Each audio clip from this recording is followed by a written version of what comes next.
Private Maya Patel had always been different from the other soldiers. While they spent their free time playing cards or talking about home, she sat in corners, scribbling in a worn leather notebook that looked like it had survived 3 wars. The other recruits thought it was silly. Some even called it her diary and laughed when she pulled it out during break times. Before we dive in, tell us, where in the world are you watching from? If you enjoy stories like this, make sure to hit that subscribe button, because tomorrow's episode is truly mind-blowing. Let's get started. What are you writing in there, Patel? Love letters to your boyfriend? Sergeant Williams would tease, causing the whole squad to burst into laughter. Maya would just smile quietly and keep writing. She never told anyone what was really inside those pages. The truth was, Maya had a gift that she didn't fully understand herself. Ever since she was little, she could see patterns where others saw chaos. Numbers, people's behavior, even the way clouds moved across the sky. Everything seemed to follow invisible rules that only she could decode. Her notebook was filled with observations, calculations, and theories that most people would dismiss as the random thoughts of a dreamy young woman. At Camp Rodriguez, the military base where Maya was stationed, life followed a strict routine.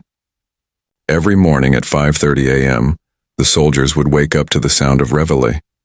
They would dress, eat breakfast, attend training sessions, and prepare for whatever missions awaited them. Maya did all of these things just like everyone else, but she also did something different. She watched. She noticed things, and she wrote them all down. In her notebook, Maya recorded everything she observed about the base's daily operations. She noticed that supply deliveries always came on Tuesdays and Fridays at exactly 2:15 p.m. She wrote down how many helicopters flew overhead each day and what direction they came from. She documented the patrol schedules of the guards, the rotation patterns of the kitchen staff, and even the way the base commander's mood seemed to change depending on what he had for breakfast. Most importantly, Maya had begun to notice some very strange patterns in recent weeks. Enemy reconnaissance flights had been spotted more frequently, but they always seemed to appear at specific times and locations. There were also unusual radio transmissions being intercepted, coded messages that didn't match any known enemy communication protocols. Maya had started connecting these observations with information she overheard in briefings, creating a complex web of data that was slowly revealing something much bigger than anyone realized. One rainy Thursday evening at 8:27 p.m., Maya was sitting in the mess hall working in her notebook when disaster struck. She had been so focused on her calculations that she didn't notice General Patricia Hammond approaching her table. General Hammond was a legend in the military, a brilliant strategist who had earned her position through years of successful operations. She was also known for having no patience for nonsense. "Soldier, what is that you're working on so intently?" the general asked in her sharp, authoritative voice. Maya looked up, startled, and immediately tried to close her notebook. But she was too nervous and fumbled with it, causing several loose papers to fall onto the floor. "Nothing important, ma'am, just personal notes," Maya stammered, her face turning red as she scrambled to collect the scattered pages.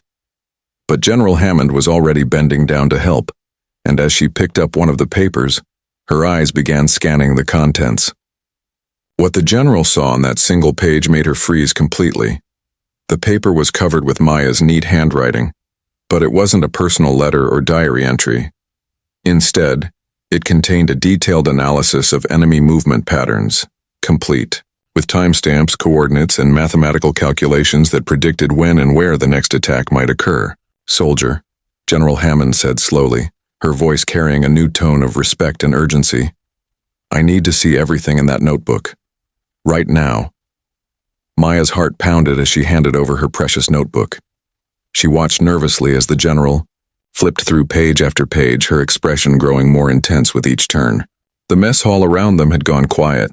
Other soldiers had noticed the unusual interaction between the young private and the base's commanding officer. For 23 minutes, General Hammond studied Maya's notes in complete silence.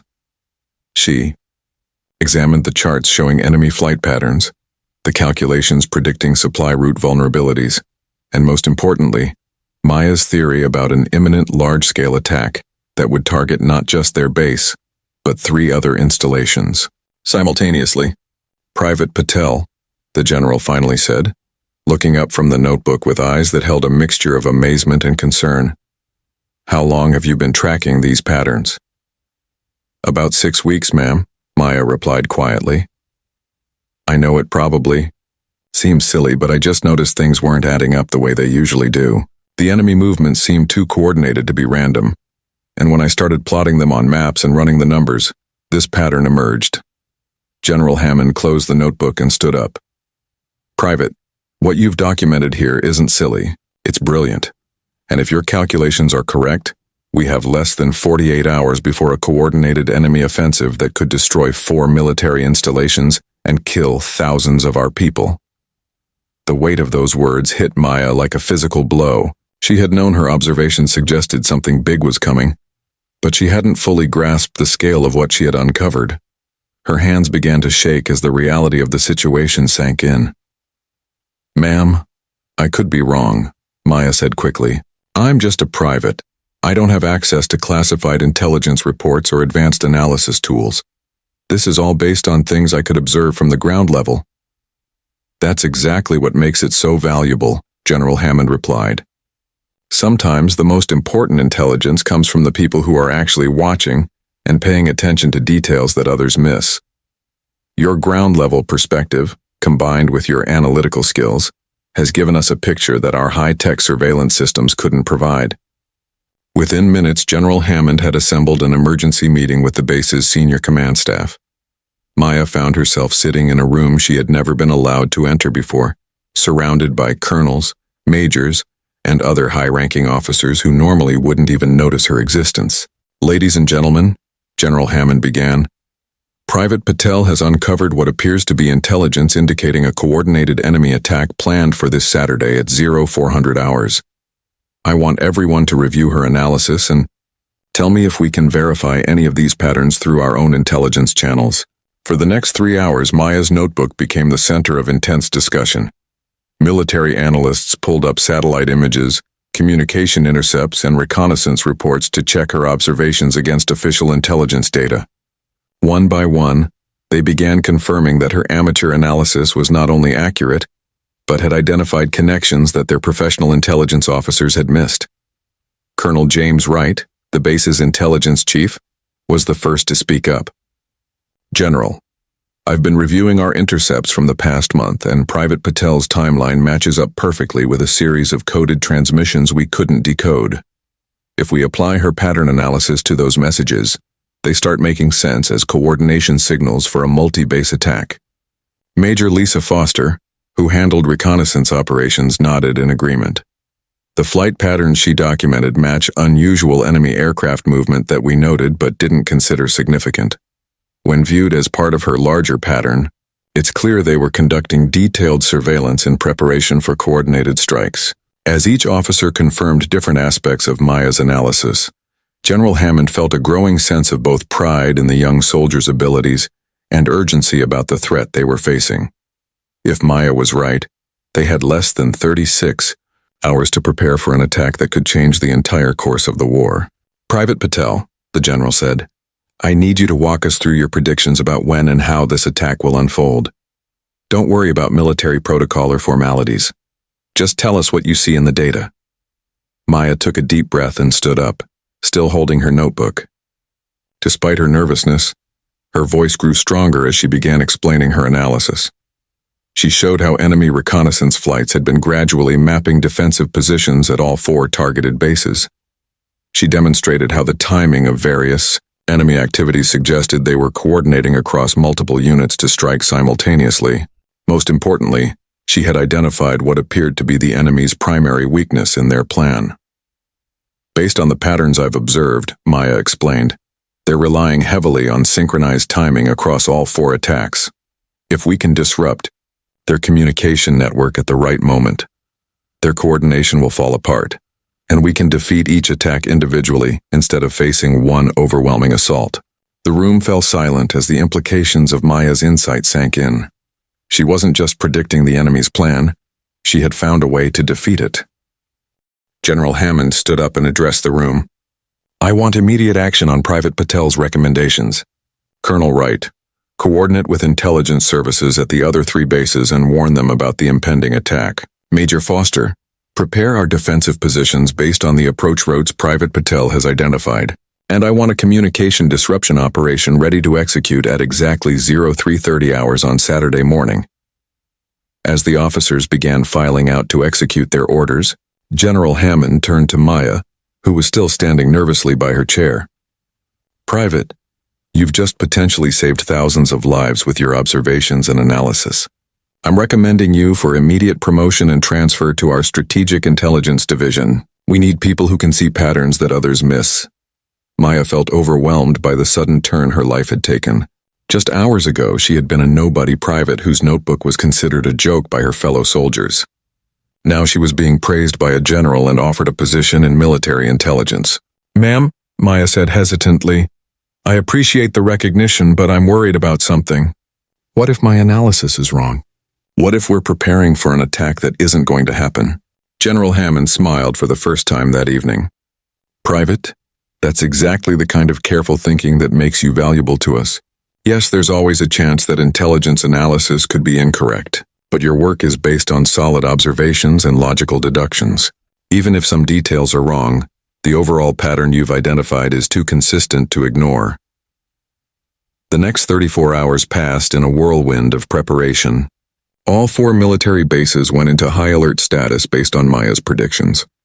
Defensive positions were reinforced, communication jamming equipment was positioned, and rapid response teams were placed on standby. Maya found herself working directly with the base's senior intelligence officers, helping them refine their understanding of the enemy's likely attack plans. Her notebook had been photocopied and distributed to analysts at all 4 targeted bases, who were using her methodology to identify additional patterns in their local intelligence data. On Friday evening at 11:45 p.m., as the base prepared for what might be its most challenging night ever, Maya sat in the command center, watching status reports come in from the other installations. Everyone was ready, but there was still an underlying tension as they waited to see if her predictions would prove accurate. At exactly 3:30 a.m. on Saturday morning, the communication disruption operation began. Using Maya's analysis of enemy coordination patterns, military jamming equipment targeted the specific frequencies and timing windows that the enemy forces were using to synchronize their attacks. 28 minutes later, the first enemy aircraft appeared on radar screens at all 4 bases, approaching from exactly the directions Maya had predicted. But instead of a coordinated assault, the attacks came in scattered, confused waves. Without their communication network, enemy units arrived at different times and from slightly wrong angles, allowing the defending forces to defeat each group separately. The battle lasted for 3 hours and 17 minutes. When it was over, all 4 military bases had successfully repelled the enemy offensive with minimal casualties. Intelligence reports later confirmed that the enemy had indeed been planning their largest coordinated attack of the war, and its failure had dealt them a devastating strategic blow. In the aftermath of the victory, Maya's contribution became known throughout the entire military command structure. The young private who had been teased for writing in her notebook had become the soldier who saved 4 bases and thousands of lives through careful observation and analytical thinking. General Hammond called Maya to her office 3 days after the successful defense. Private Patel, I have some news for you. First, you're being promoted to lieutenant and transferred to Central Intelligence Command. Second, the military is implementing a new program based on your methodology, training soldiers at every level to conduct pattern analysis using observational data. Maya looked down at her worn leather notebook, still hardly believing how much her life had changed. Ma'am, I just did what felt natural to me. I never thought anyone would take my observations seriously. That's what makes you special, Lieutenant, General Hammond replied. You saw patterns where others saw randomness. You paid attention to details that everyone else ignored. And most importantly, you had the courage to trust your analysis even when others might have dismissed it. As Maya left the general's office, she thought about all the soldiers who had laughed at her notebook just a week ago. She wondered what they would think now if they knew that her silly diary had contained the information needed to win one of the most important battles of the war. But Maya knew that the real lesson wasn't about proving doubters wrong. It was about the importance of paying attention to the world around you, thinking carefully about what you observe, and having the confidence to speak up when you notice something important. Sometimes the most valuable insights come from the most unexpected sources. Her notebook had taught her that everyone has the ability to see patterns and make connections. The difference between those who succeed and those who don't often comes down to who is willing to take the time to watch, think, and trust their own observations. Maya Patel had started as a private whose notebook was considered a joke. She ended as a lieutenant whose analytical skills had changed the course of a war.